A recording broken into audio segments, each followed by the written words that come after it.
10ই November 2025 সন্ধে 6:50 দিল্লির লালকেল্লা চত্বর।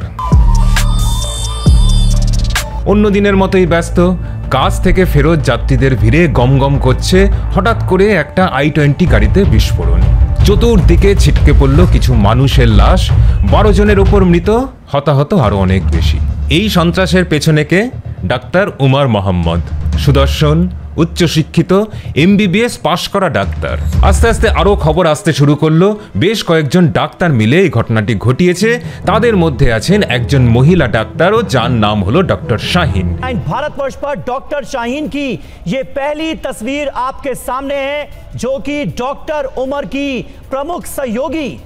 বলা হচ্ছে ইনার গাড়ি নাকি ব্যবহৃত হয়েছিল পাকিস্তানের জয়শ-ই মোহাম্মদের সাথে জড়িত ভারতের মহিলা শাখার নেত্রী, যেই শাখার নাম জামাত উল মমিনাত। তার স্বামী বলেছেন ডক্টর শাহিন নাকি কোনো দিনই ধার্মিক মুসলমান ছিলেন না, বরং লেফট লিবারেল মানসিকতাতে বিশ্বাসী ছিলেন, অর্থাৎ চিন্তা ভাবনাতে বামপন্থী। অস্ট্রেলিয়াতে যেতে চাইতেন ফ্যামিলি সহ। এই ধর্মনিরপেক্ষ বামপন্থীরাই বলেন না যে সন্ত্রাসের কোনো ধর্ম নেই। দিল্লিতে যেদিন মুসলিম মৌলবাদীদের হাতে সন্ত্রাসের ঘটনাটা ঘটল, তার পরের দিন সব কটা বাংলা খবরের কাগজের প্রথম পাতার ছবিটা একটুখানি দেখুন। কি বলতে চাইছে বুঝিয়ে দিতে হবে। অর্থাৎ সন্ত্রাসবাদের আসল ভুক্তভোগী হলো মুসলিমরাই। এর পাশেই দেখুন, যখন কাঠুয়াতে একজন মুসলিম ধর্ষিতা হয়েছিলেন, তখন কিন্তু ধর্মনিরপেক্ষতার ধ্বজাধারীদের নিজেদের মধ্যে হিন্দু হবার জন্য, ভারতীয় হবার জন্য খুব লজ্জাবোধ জেগে উঠেছিল। অর্থাৎ কিনা সন্ত্রাসবাদীর ধর্ম নেই, কিন্তু ধর্ষিতার ধর্ম আছে। এদেরই কেউ কেউ এটাই বলেন না যে শিক্ষাই সন্ত্রাসবাদকে বিনাশ করতে পারে। আচ্ছা, এই ধর্মনিরপেক্ষদের নয়নের মণি মালালা ইউসুফজাই এ ব্যাপারে কি বলেছেন একটুখানি দেখে নিই। সবাই ভাবে স্কুলে যাওয়া মানে ফিজিক্স, কেমিস্ট্রি আর ম্যাথমেটিক্স শেখা। স্কুল শেখায় কি করে সহাবস্থান করা যায়। সেই জন্য আমি সবাইকে স্কুলে পাঠানোর পক্ষপাতী, কারণ শিক্ষাই একমাত্র সন্ত্রাসবাদকে শেষ করতে পারে। ফিজিক্স, কেমিস্ট্রি, হিস্ট্রি এই সমস্ত পড়লে নাকি মনটা এত উদার হয়ে যায় যে মনে আর সন্ত্রাসবাদ দানাই বাঁধতে পারেন না। নোবেল শান্তি পুরস্কারে পুরস্কৃত, তাও কিনা সবচেয়ে কম বয়সে। আরও একজন নোবেল শান্তি পুরস্কার বিজয়ীকে আমরা বাংলাদেশে দেখছি। সেখানে কি শান্তির পরিবেশ, সেটা বাংলাদেশি হিন্দুরা খুব ভালোভাবেই জানেন। এবারে মালালার বক্তব্য কতটা সত্যি একটু দেখে নেওয়া যাক। খুব বেশি দিন আগের ব্যাপার নয়, 2025-এর নববর্ষ। 42 বছর বয়সী শামসুদ্দিন জব্বর, পেশাতে একজন সফটওয়্যার ইঞ্জিনিয়ার এবং প্রাক্তন সেনা অফিসার, আমেরিকার নিউ অর্লিয়েন্সের কিছু মানুষের উপর ট্রাক চালিয়ে দেয়। ঘটনাস্থলেই মৃত 14 জন, যারা প্রধানত খ্রিস্টান। কিন্তু সন্ত্রাসবাদের কোনো ধর্ম নেই। 2021 অকল্যান্ড, আততায়ীর ছুরিকাঘাতে মৃত্যু 8 জনের। আক্রমণকারী আহমেদ শামসুদ্দিন, শ্রীলঙ্কার মুসলিম, নিউজিল্যান্ডের ইউনিভার্সিটিতে পড়াশোনা করছে। বামপন্থীরা তাও বলবেন সন্ত্রাসের কিন্তু ধর্ম হয় না। 2019-এর শ্রীলঙ্কা, 21শে এপ্রিল, ইস্টারের দিন। গির্জা থেকে শুরু করে বিভিন্ন জনবহুল এলাকাতে আত্মঘাতী হামলা, 269 জনের মৃত্যু। খ্রিস্টান, বৌদ্ধ, হিন্দু সবাই ছিলেন তাতে। 9 জন সুইসাইড বম্বার, সবাই উচ্চশিক্ষিত এবং বিত্তবান। কেউ কেউ লন্ডনের ইউনিভার্সিটির ডিগ্রিধারী বা কেউ ব্যবসায়ী। এদের মধ্যে একজন ছিলেন গর্ভবতী মহিলাও। তবুও সন্ত্রাসবাদের কোনো ধর্ম হয় না। শিক্ষার অভাবেই নাকি সন্ত্রাসের কারণ। আর শুধু হিন্দু, বৌদ্ধ আর খ্রিস্টান নয়, 2022 অসলো একটি সমকামীদের উৎসবে গুলি চালালো কুর্দিশ বংশোদ্ভূত জানায়ের মাতাপুর। প্রাণ গিয়েছিল বেশ কিছু সমকামী মানুষের। ভুলে যাবেন না, সন্ত্রাসবাদীদের কিন্তু ধর্ম নেই। শুনেছি ওসামা বিন লাদেনও নাকি সিভিল ইঞ্জিনিয়ার। দাঁড়ান, মোহাম্মদ আটা, যিনি ওই প্লেনটা ওয়ার্ল্ড ট্রেড সেন্টারের নর্থ টাওয়ারে হিট করিয়েছিলেন, তিনি কি ছিলেন জার্মানির হামবার্গের ইউনিভার্সিটি অফ টেকনোলজির ডিগ্রিপ্রাপ্ত না? তাহলে প্রশ্ন জাগে যে এই নোবেল শান্তি পুরস্কারটা কি করে পাওয়া যায়? আমেরিকার হোয়াইট হাউসের টয়লেট পরিষ্কারটা ভালোভাবে করতে পারলে? না হলে মালালা, ইউসুফ চাচা এরা কি করে নোবেল শান্তি পুরস্কারটা পায়? এটা তো মাথাতে ঢুকছে না আমার। Come to your UK as refugees. We come here আমি মালালা ইউসুফজাই নই, আমি কাশ্মীর থেকে, ভারতের নাগরিক। ভারত থেকে কাউকে পালিয়ে আমেরিকা, ইংল্যান্ড আসতে হয় না। এখানে আমাদের মতো ভারতীয়রা আসে পড়াশোনা করে ডিগ্রি নিতে, তারপর তারা কোম্পানির সিইও হয়, কেউ বা প্রধানমন্ত্রীও হয়। আমরা এই দেশের অর্থনীতিকে সমৃদ্ধ করি। অন্য দেশ থেকে আসা রিফিউজিদের মতো বিনামূল্যে সব সুবিধা ভোগ করি না। মালালা ইউসুফজাই নোবেল পুরস্কার পেয়েছে, কোটি কোটি ডলার কামিয়েছে। সেই টাকা মুসলিম নারীদের শিক্ষার পেছনে খরচ না করে ভারতের বিরুদ্ধে বিষোদ্গার করার কাজে খরচ করেছে। আপনি ভারতে একজন নারীকে দেখাতে পারবেন যার শিক্ষার অধিকার কেড়ে নেওয়া হয়েছে? She's focusing on an anti-India agenda. Why so? Which girl in India is not getting education? Please tell me, name one girl who didn't get access to education. ইসলাম নিয়ে তত্ত্বগত জ্ঞান আমার খুব কম। কোরআনের কোন আয়াতে কি আছে সেই ব্যাপারে আমার কোনো জ্ঞানই নেই। আর এই ব্যাপারে আজকাল অনেকে অনেক ভিডিও করছেন যে কেন বিশ্বজোড়া সন্ত্রাসের একটা কারণ হলো কোরআন বা হাদিসের কিছু একটা আয়াত। সে ব্যাপারে বলি, আজকের দিনে চ্যাট জিপিটি বলে দেবে কোরআনের কোথায় কি আছে। কিন্তু আমার প্রশ্নটা কিন্তু আরও গভীর, যার উত্তর কিন্তু চ্যাট জিপিটি দেবে না। খুব বেশি দিনের কথা নয়, ডিসেম্বর 24, জার্মানি মাগডেবার্গ। ক্রিসমাসের কেনাকাটা চলছে, একটা এসইউভি এসে চাপা দিয়ে দিল 6 জনকে, আহত করল 300রও বেশি লোককে। এসইউভির চালকের আসনে কে ছিলেন? তালেব আব্দুল মহসেন, সৌদি থেকে রিফিউজি হয়ে আসা একজন প্রাক্তন মুসলিম বা বলা যেতে পারে নাস্তিক মুসলমান। তার লড়াই দুনিয়ার সমস্ত আস্তিক মানুষের বিরুদ্ধে, যার মধ্যে ক্রিসমাস পালনকারী ধার্মিক খ্রিস্টানরাও পড়ে। তাই সেই নাস্তিক মুসলমান কোন পথটা বেছে নিল? যেই পন্থা সে চিরকাল দেখে এসছে, অর্থাৎ সন্ত্রাসীদের যেই পথ সেটা হলো সন্ত্রাসবাদের। মুসলিম সন্ত্রাসীদের টার্গেট হলো অমুসলিমরা, নাস্তিক মুসলমান সন্ত্রাসীদের টার্গেট হলো আস্তিকরা। কাল সেই রকমই দুর্গাপুজোর বাজারে একজন নাস্তিক মুসলমান গুলি করবে কিনা এটা আমার কিন্তু জানা নেই। আর সত্যি কথা হলো যে সম্প্রতি মুফতি মাসুদ, যিনি একজন প্রাক্তন মুসলিম, সম্প্রতি আটক হয়েছেন বেআইনিভাবে ভারতে থাকার জন্য, তিনিও মনে করেন যে হিন্দু ধর্ম নাকি একটা জঙ্গিদের ধর্ম। দেখুন সেই ভিডিও। আপনি বলেছিলেন যে মূর্তি কেউ যদি ইসলাম ভালো করে পালন করে, মানে কেউ যদি সালাত আদায় করে, তাহলে সে জঙ্গি সন্ত্রাসী হয়। ভাই, যদি কেউ হিন্দু ধর্ম ভালো পালন করে তাহলে সে জঙ্গি সন্ত্রাসী হয়। হিন্দু ধর্ম বলছে যদি কেউ অহিন্দু হয়, যে বেদ মানে না, তাকে কেটে ফেলো, ছিঁড়ে ফেলো, ভস্ম করে দাও, আগুনে জ্বালিয়ে দাও। আমি রেফারেন্স দিচ্ছি। আমি আপনার সাথে একমত। না শুনুন, এই বিষয়ে আপনার সাথে একমত, অতএব রেফারেন্স দেওয়া দরকার নাই। হিন্দু ধর্ম যে জঙ্গিদের, মানে শেষ করতে দেন।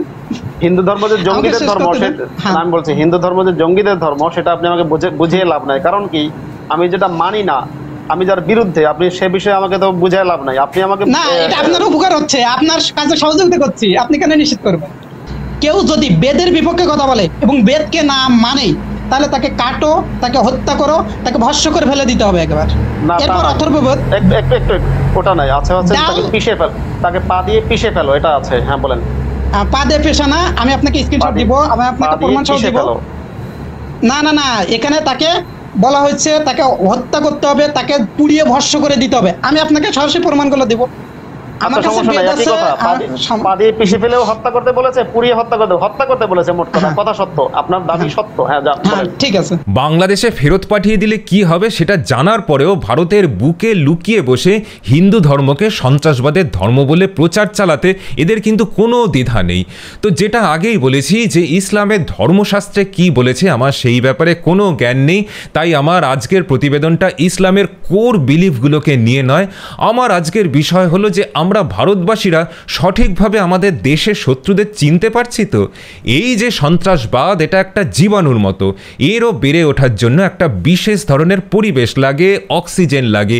এই অক্সিজেন সাপ্লাইগুলো যদি না কমাতে পারা যায়, বা অন্তত এই অক্সিজেনের সাপ্লাইগুলো কোথা থেকে হচ্ছে সেটা জানা না যায়, তাহলে তো মূল সমস্যাটা কোনোদিন বোঝাই যাবে না। যে কোনো অর্গানাইজেশনেরই কয়েকটা ডিফারেন্ট ডিপার্টমেন্ট থাকে। একটা দল মাঠে নেমে কাজ করে, তারা হলো এই সন্ত্রাসীরা। কিন্তু এদের পেছনে একটা টিম থাকে যারা মিডিয়া বা সোশ্যাল মিডিয়াতে বলে যে এইগুলো সব ভারতের গোয়েন্দা বিভাগের ব্যর্থতা, সন্ত্রাসবাদের কোনো ধর্ম নেই, ভোট আসলেই এসব হয়, জনগণের দ্বারা নির্বাচিত প্রধানমন্ত্রীর পদত্যাগ চাই, ইত্যাদি ইত্যাদি। আর একটা টিম থাকে, তারা বলবে যে যুদ্ধ নয় শান্তি চাই, এই বলে মিছিল করবে। আর এদের সবার পেছনে থাকবে ইনভেস্টর গ্রুপ, যাদের কাজ হলো এই সমস্ত মানুষগুলো যাদের জীবিকা সন্ত্রাসবাদ বা সন্ত্রাস সন্ত্রাসবাদকে সমর্থন করা, তাদেরকে পয়সা দিয়ে টিকিয়ে রাখা এবং এই সন্ত্রাসবাদ শিল্প থেকে নিজেরা লাভবান হওয়া, এই সব নিয়েই বলতে পারেন যে একটা ইকোসিস্টেম তৈরি হয়েছে, যারা সামনে উদার সাহায্যে, মুক্তমনা সাহায্যে আর পেছনে ভারতের বিরুদ্ধে কাজ করছে। এই সন্ত্রাসবাদের পেছনের মুখোশগুলোকে যদি না উন্মোচন করতে পারি, তাহলে তো ভবিষ্যতের সন্ত্রাসকে দমন করা যাবেই না। আজকে একদম এক এক করে দেখাবো যে এই সন্ত্রাসবাদের পেছনের মুখোশগুলো কাদের। সেই রকমই একজন সেকুলার নাস্তিক লিবারেলকে দেখুন, পাকিস্তানে গিয়ে সুন্দরী পরিবেষ্টিত হয়ে 7 স্টার লাক্সারিতে উনি কবিতার মূর্ছনাতে কিরকম সবাইকে মুগ্ধ করছেন। मध्यम है, समय की चाल भी कम है, नीला आसमान জাভেদ আখতার নিশ্চয়ই চিনতে পারছেন, যখন আফগানিস্তানের স্বরাষ্ট্রমন্ত্রী ভারতের বুকে এসে শপথ করে বলছেন যে আফগানিস্তানের মাটি ভারতের বিরুদ্ধে সন্ত্রাসের জন্য ব্যবহার করতে দেবেন না, তখন এই জাভেদ আখতার বলছেন যে আফগানিস্তানের সঙ্গে আমরা কেন বন্ধুত্ব করছি। This is a fanatic attitude. I am an atheist. It doesn't make that way personally. আমি একজন নাস্তিক, ব্যক্তিগতভাবে আমার কিছু যায় আসে না, কিন্তু ভারত কি করে এই ধরনের মানসিকতা সম্পন্ন মানুষকে রাষ্ট্রের সরকারি অতিথি হিসেবে নিয়ে আসে, যারা কট্টর ইসলামকে সমর্থন করে? লোকে ভাবে মুসলমান মানেই তালিবানি, মুসলমান মানেই জিহাদি, আর সেখানে ভারত একজন তালিবানিকে এত খাতির করছে। শুধু পাকিস্তানের শত্রু বলে তাকে আমাদের বন্ধু বলে ভাবতে হবে? কাল যদি হিটলারের মতো কেউ পাকিস্তানের শত্রু হয়, তাহলে তাকেও গলায় জড়াবো আমরা? Only because he's the enemy of Pakistan. So tomorrow, if Hitler would have been the enemy of Pakistan for any reason, you would have hugged him. কতটা দুঃখ যে পাকিস্তানের শত্রুকে আমরা দেশে এনেছি আমাদের রাষ্ট্রের অতিথি হিসাবে, অর্থাৎ যারা ভারতে সন্ত্রাসকে রপ্তানি করছে সেই পাকিস্তানের সঙ্গে বন্ধুত্ব ঠিক আছে, কিন্তু যেই আফগানিস্তান ভারতে যাতে সন্ত্রাস না হয় সেই শপথ নিচ্ছে, তাদের নিয়ে এদের অসুবিধা। তাহলেই বুঝতে পারছেন যে পাকিস্তানের আসল রপ্তানি কিন্তু এই সন্ত্রাসবাদীরা শুধু নয়, এই ইন্টেলেকচুয়ালগুলো যারা সংবাদ মাধ্যম, চিত্রজগৎ ইত্যাদির মধ্যে দিয়ে পাকিস্তানের হয়ে কাজ করছে। পাকিস্তানে কত হিন্দু মহিলাকে ধর্ষণ করা হয়েছে সেটা কিন্তু তারা ভুলে গেলেন। চিনে রাখুন এই বামপন্থী হয়ে যাওয়া মানুষগুলো, যাদের মধ্যে কিন্তু কিছু নাস্তিক মুসলমানও আছেন, এরাই হলেন এই সন্ত্রাসবাদের অক্সিজেন। আপনাদের মধ্যে যারা যারা মনে করেন যে একজন কট্টর ইসলামপন্থী নয়, একজন যে নিজেকে ধর্মনিরপেক্ষ বলে, উদার বামপন্থী বলে, তারা ভারতের আসল শত্রু, তারা কিন্তু নিচে কমেন্ট করে জানাতে ভুলবেন না। কোরআন হাদিসের আয়াত খুঁজে আনার থেকেও বেশি দরকার এই ধরনের মানুষগুলোকে চিহ্নিত করা। তারপর কি করতে হবে? না, সন্ত্রাসবাদীদের মতো এদের মেরে দিতে হবে না, শুধুমাত্র রোগ জীবাণুর মতো এড়িয়ে চলতে হবে। এরা যারা অক্সিজেন দেয় বলেই সন্ত্রাসবাদ পৃথিবীতে জাঁকিয়ে বসে আছে, তাদেরকে সামাজিকভাবে আলাদা করতে হবে। সন্ত্রাসবাদীদের পেছনে এই যে একটা ইকোসিস্টেম, এটার মুখোশটাকে খুলে নামিয়ে দিতে হবে। বাড়ির যে ছোট ছোট বাচ্চারা আছে তাদের বলবেন যে তারা যেন এই বামপন্থী ধর্মনিরপেক্ষদের সংসর্গ এড়িয়ে চলেন। শুধুমাত্র এইটুকুই যদি করতে পারেন, তাহলেই জানবেন যে সন্ত্রাসবাদের বিরুদ্ধে যুদ্ধটা আমরা জিতে গেছি। আর এই লড়াইতে আমাদের বন্ধুরা কারা সেটাকেও চিনে নিতে হবে। নেতাজি কিন্তু ঠিক বুঝেছিলেন, তাই হিটলারের সাথে সখ্যতা করতে কিন্তু তার বাধেনি। এই জাভেদ আখতার এটাও বলেছেন যে কাল যদি হিটলার পাকিস্তানের শত্রু হয়, তাহলে কি আমরা হিটলারকে গলায় জড়াবো? সেই লেফটিস্টরা যারা লেনিনের নামে স্লোগান দিতে পারে, তাদের হিটলারে অ্যালার্জি, এটা দেখে কি বলবেন? দ্বিচারিতা নয়? যেখানে লেনিন অনেক অনেক বেশি লোক মেরেছিল, যাকে বলা হয় রাশিয়ার বুকে একটা রেড টেরার বা লাল আতঙ্কের অধ্যায়। আর বামপন্থীদের এই দ্বিচারিতা কিন্তু আজকের নয়। নেতাজি সুভাষচন্দ্র বসু কি করেছিলেন? তিনি তো হিটলারকেই গলায় জড়িয়েছিলেন, কারণ ভারতের জন্য সেটা দরকার ছিল। তাই তিনি যে নেহেরু সহ পুরো বামপন্থী ইকোসিস্টেমটা স্বাধীনতার পর থেকে কাজ করছে, এদের সবার চক্ষুশূল ছিলেন, এটার আশ্চর্যের কিছু নেই। কিন্তু সত্যি কথা হলো, ভারতে তো হিটলারের জন্যই স্বাধীনতা হয়েছে। হ্যাঁ, শুনতে অবাক লাগলেও সেটাই সত্যি। হিটলারের জার্মানি ব্রিটেন সহ সমস্ত ইউরোপকেই দুর্বল করে দেয়। ব্রিটেনের এমন হাল হয়েছিল যে উপনিবেশ ব্যবস্থা চালিয়ে নিয়ে যাওয়া আর সম্ভব ছিল না। তাই না শেষ পর্যন্ত ভারত স্বাধীন হলো। এর পেছনে ভারতের সেনাদের বিদ্রোহের অবদানের কথাও ভুলে গেলে চলবে না, যার জন্য ভারতের স্বাধীনতা আরও ত্বরান্বিত হয়েছিল। যতই গান্ধীজির ব্যাপারে বলা হোক যে দে গেই আজাদি হামে খর্গ বিনা ঢাল, আদতে হিটলার যদি যদি দ্বিতীয় বিশ্বযুদ্ধ না লাগাতো আর নেতাজির আজাদ হিন্দ ফৌজ না থাকতো তাহলে এই উপনিবেশ ব্যবস্থার পতন ঘটতো না। আর সেই জন্যেই শুধু ভারত নয়, ব্রিটেনের বাকি উপনিবেশগুলো মোটামুটি একই সময়তে ব্রিটিশের অধীনতা থেকে মুক্তি পায়। যেমন ধরুন প্যালেস্টাইন, ওখানের থেকেও ব্রিটিশরা সরে আসে 1948-এ। এটা হিটলার সজ্ঞানে করেনি, কিন্তু সত্যি হলো যে ওর জন্যই পৃথিবীর বিভিন্ন দেশ ইউরোপের উপনিবেশ ব্যবস্থার থেকে মুক্তি পেয়েছে। আর শুধু ইউরোপের উপনিবেশ নয়, জাপানের উপনিবেশগুলোরও পতন ঘটে এই বিশ্বযুদ্ধের মধ্যে দিয়ে। যেমন ধরুন দক্ষিণ কোরিয়ার স্বাধীনতা দিবসও হলো 15ই আগস্ট, কারণ 1945-এর ওই দিনে জাপান আত্মসমর্পণ করে আর তার ফলে জাপানের অধীনে থাকা সাউথ কোরিয়া স্বাধীন হয়। জাপানের এই আত্মসমর্পণের দিনকেই 1947-এ বেছে নেওয়া হয়েছিল ভারতের স্বাধীনতা দিবস হিসাবে। নেতাজি বুঝেছিলেন যে সেদিনকে ভারতের জন্য হিটলারকেই দরকার, আজও তেমনি ভারতের জন্য তালিবানদেরই দরকার।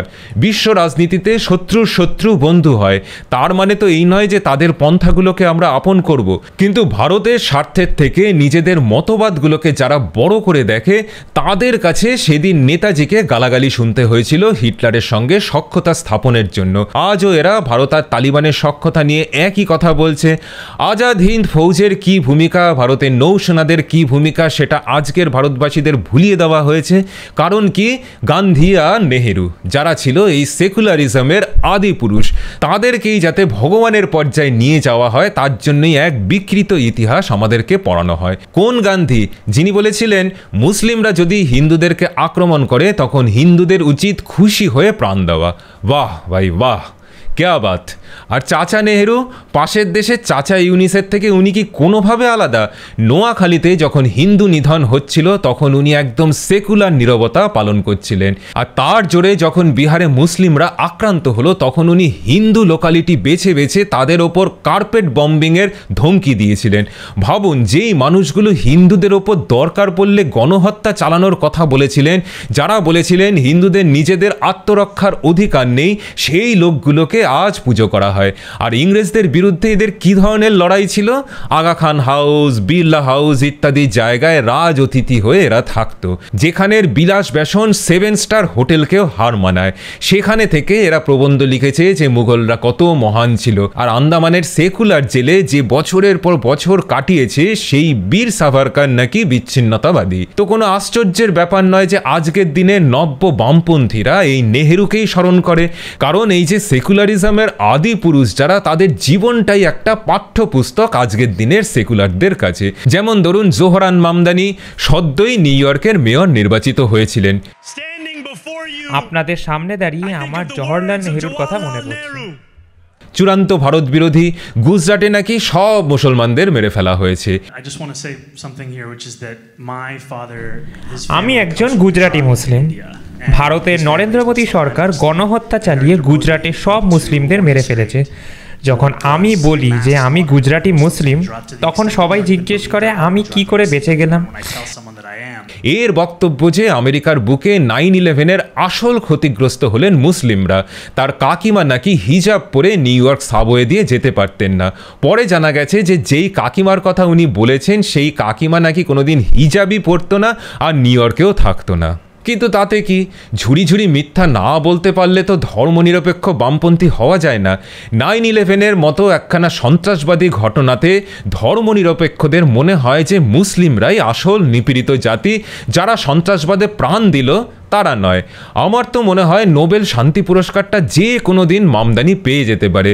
অথচ তথ্য বলে যে 9/11-এর পরে যারা যারা ঘৃণার শিকার হয়েছিল তাতে ছিলেন 2 জন মুসলিম, 1 জন খ্রিস্টান, 1 জন হিন্দু এবং 1 জন শিখ, অর্থাৎ 5 জনের মধ্যে 2 জনই ভারতীয়। অথচ ভারত কোনোদিন কোনো সন্ত্রাসবাদী ঘটনাতে জড়িত নয়। ইন্টারনেটও আজকের দিনে এই সমস্ত তথ্য খুব সহজেই পাওয়া যায়। তারপরেও আজকের দিনের বামপন্থী আর ধর্মনিরপেক্ষদের চোখের মণি এই মামদানি যদি এত বড় মিথ্যেটা বলে যেতে পারে, তাহলে ভারতের বুকে এত বছর ধরে যে একটা ধর্মনিরপেক্ষতার নামে এক হিন্দু বিদ্বেষের ইকোসিস্টেম তৈরি হয়েছে সেটা কতটা গভীর তা কি বলে দিতে হবে। ঠিক যেমন ভারতের প্রসিদ্ধ সাংবাদিক বরখাদাত বলেন যে কাশ্মীরের হিন্দুরা আসলে নির্যাতিত নয়, ওখানের মুসলিমরা আসল নিপীড়িত জাতি। কাশ্মীরি পণ্ডিতরা নিপীড়িত নয়, আসলে একদিন সুবিধাভোগী ছিল। সংখ্যালঘু হওয়া সত্ত্বেও তারা সরকারি চাকরি এবং উচ্চ পদে নিজেদের অধিকারকে কুক্ষিগত করে রেখেছিল। হিন্দু পণ্ডিত আর দরিদ্র মুসলিমদের মধ্যে অর্থনৈতিক বৈষম্যই কারণ যে একদিন কাশ্মীর পণ্ডিতদের এই উপত্যকা থেকে বিতাড়িত করা হয়। এটা যথাযথ ছিল। আর ওখানে নিপীড়কের ভূমিকাতে কারা? ভারতের সেনাবাহিনী। ঠিক যেমন অপর্ণা সেনের মতো মানুষজন। ভারতের বুকে সন্ত্রাসবাদী হামলা হলে এদের মোমবাতি নিয়ে বেরোতে দেখা যায় না, কিন্তু ভারতের সেনাবাহিনী যারা আমাদের সীমাকে সুরক্ষিত করছে তাদেরকে ধর্ষক বলতে এদের কিন্তু জিভ চড়ায় না। ওখানে আরো বিএসএফ যেন এরাই যথেষ্ট নয়, যারা হত্যা করছেন, ধর্ষণ করছেন, তারাই যেন যথেষ্ট নয়, আরো বাড়াচ্ছেন। পরমব্রত চট্টোপাধ্যায়, কৌশিক সেন, চন্দ্রিল ভট্টাচার্য, কত নাম বলবো, সব হলো একই রকমের হিন্দু বিদ্বেষী মানুষ যাদের দ্বিচারিতা দেখে সাধারণ মানুষ অভ্যস্ত। এই ইকোসিস্টেমের একদম ওপরে রয়েছে বিনোদন জগতের লোকজন। মনে রাখবেন, বখতিয়ার খলজি কিন্তু শুধু লুট করেই চলে যেতে পারত, নাদির শাহ কিংবা তৈমুরলংয়ের মতো, কিন্তু না, পুড়িয়ে দিয়েছিল নালন্দা, অদন্তপুরী, এই সব বিশ্ববিদ্যালয়গুলো ধ্বংস করে দিয়ে চলে যায়। কিন্তু ও কিন্তু সফল হয়নি ভারতীয় সংস্কৃতিকে ধ্বংস করতে। ইংরেজরা এসে দেখলো যে এই সব বই পুড়িয়ে, মন্দির পুড়িয়ে কিছু হবে না, এই সংস্কৃতিকে ধ্বংস করতে হলে শিক্ষা ব্যবস্থাটাকেই ধ্বংস করে একটা ভারত বিরোধী ধারণাকে ছড়িয়ে দিতে হবে। তার জন্য এরা নিজেদের একটা শিক্ষা ব্যবস্থাকে চাপিয়ে দিল আমাদের ওপরে। কিন্তু স্বাধীনতার পরে নেহেরুপন্থীরা এসে দেখলো যে শিক্ষা ব্যবস্থাতে ভারত বিরোধী এজেন্ডাগুলো ছড়িয়ে দিল সেটা পূর্ণাঙ্গ হবে না, কারণ স্কুল ইউনিভার্সিটি থেকে বেরোতে বেরোতে সবাই সব কিছু ভুলে যায়। তাই এর সাথে সাথে বিনোদনের জগতে, সংবাদ মাধ্যমের জগতে, শিল্প সংস্কৃতির জগতে একটা ভারত বিরোধী ধারণা গড়ে তুলতে হবে, তবে এই হিন্দু বিরোধিতাকে পূর্ণাঙ্গ করা যাবে। যেমন ধরুন, এখানে হিন্দুদেরকে শোষক আর মুসলিমদের শোষিতের চোখে দেখানো হবে। इंडिया में जितने भी हिल स्टेशन हैं, सब के सब अंग्रेजों ने डिस्कवर किए थे। एक कश्मीरी है जिसे मुगलों ने डिस्कवर किया था। अच्छा, हाँ, याद रखना। मुगलों का तो जवाब ही नहीं। उनका म्यूजिक देखिए, पेंटिंग देखिए, आर्किटेक्चर देखिए। मैं राक्षस नहीं हूँ। मैं तो अवतार हूँ। विष्णु की जान उखाड़ूंगा जड़ से, उसके 3 फुट के कद से। হিন্দু পরিচয় বহন করাকে মানবিকতা বিরোধী হিসাবে দেখানো হবে। आप गीता पर हाथ रखकर कसम खाइए। मैं गीता पर हाथ रख के कसम नहीं खाऊंगा, योर ऑनर। क्यों? क्या आप हिंदू नहीं हैं? मैं हिंदू हूँ, योर ऑनर, मगर हिंदू होने से पहले मैं एक हिंदुस्तानी हूँ। হিন্দু রীতিনীতিকে নিয়ে মজা করা হবে। भगवान, भगवान, हमरा रिपोर्ट वापस दिलाई दो। নিজেকে ভারতীয় ভাবাটা খুব পশ্চাৎপন্থী হিসাবে দেখানো হবে। बद्रीनाथ में जब मंदिर बन रहा था जी, तब जमीन फाड़ के ये मूर्ति प्रकट हुई थी। जी क्या बात कर रहे हो? हाँ, द्वारका के बहुत बड़े सिद्ध साधु पद यात्रा पे निकले थे और दोपहर की कड़ी धूप थी, तो मैंने उनको 1 लोटा पानी पिला दिया। যদি সিনেমাতে কোনো কুটিল কোনো মহিলার চরিত্র দেখাতে হয়, তখনই আপনি দেখবেন যে তাকে একদম সিঁদুর, মঙ্গলসূত্র ইত্যাদি ভারতীয় ট্র্যাডিশনাল ড্রেসে দেখানো হবে। গেরুয়াধারী, কপালে তিলক কাটা মানেই ভিলেন। আর সবচেয়ে ভোলেবালা সরল ভালো মানুষটার চেহারা কীরকম? ঠিক শোলের রহিম চাচার মতো। সাথে রয়েছেন ধর্মনিরপেক্ষ রাজনৈতিকরা। হিন্দুরা যাতে নিজেদের আত্মরক্ষার জন্য শক্তি অর্জন না করতে পারে সেটাই এদের লক্ষ্য। हिंदू धर्म में शक्ति शब्द होता है, हम शक्ति से लड़ रहे हैं। সনাতন ধর্ম নাকি এইচআইভির মতো ভয়ঙ্কর। उन्होंने सनातन धर्म की तुलना बीमारी से कर दी है, इसे पूरी तरह से खत्म करने की बात कह दी। শুধু এনারাই নন, ভারতের মতো দেশে বামপন্থীরা যা যা করছেন বিশ্ব রাজনীতিতে সেটাই করছে আমেরিকা। আফগানিস্তানের তালিবানরা তো আজ অনেক লড়াই করে আমেরিকাকে তাদের দেশ থেকে তাড়াতে পেরেছে। কোন আমেরিকা? যারা পৃথিবীর সমস্ত সন্ত্রাসের মূলে, সেই আমেরিকা। এরাই সন্ত্রাসবাদের ইনভেস্টর। যদি আমেরিকা না থাকতো আর তাদের পোষা পৃথিবী জোড়া এই উদারপন্থীরা না থাকতো, তাহলে আজ শুধু কোরআন আর হাদিসের জন্য সারা পৃথিবীতে এত সন্ত্রাস হতো না। আল কায়েদা, জামাত, ইসলামিক স্টেট, যা খুশি নাম নিন, সব কিছুর পেছনে অবশেষে পাবেন আমেরিকাকে। তাহলে এই যে সন্ত্রাসবাদের সম্পূর্ণ ইকোসিস্টেমের কথা বললাম, এটাকে যদি আমরা চিহ্নিত না করতে পারি, তাহলে কি মনে করেন যে আমরা আমাদের ভারতকে সন্ত্রাসবাদ থেকে মুক্ত করতে পারবো? কমেন্ট করে জানাতে কিন্তু ভুলবেন না। আজকের মতো প্রতিবেদন এখানেই শেষ করছি। ফিরে আসবো পরের দিন আবার নতুন কোনো বিষয় নিয়ে এবং আমাদের অ্যানালিসিস নিয়ে। যেতে যেতে অনুরোধ করব, যদি আমাদের এই রিসার্চ ধর্মী প্রতিবেদনগুলো আপনাদের ভালো লেগে থাকে তাহলে কিন্তু শেয়ার, লাইক এবং সাবস্ক্রাইব করতে ভুলবেন না। নমস্কার, ভালো থাকবেন।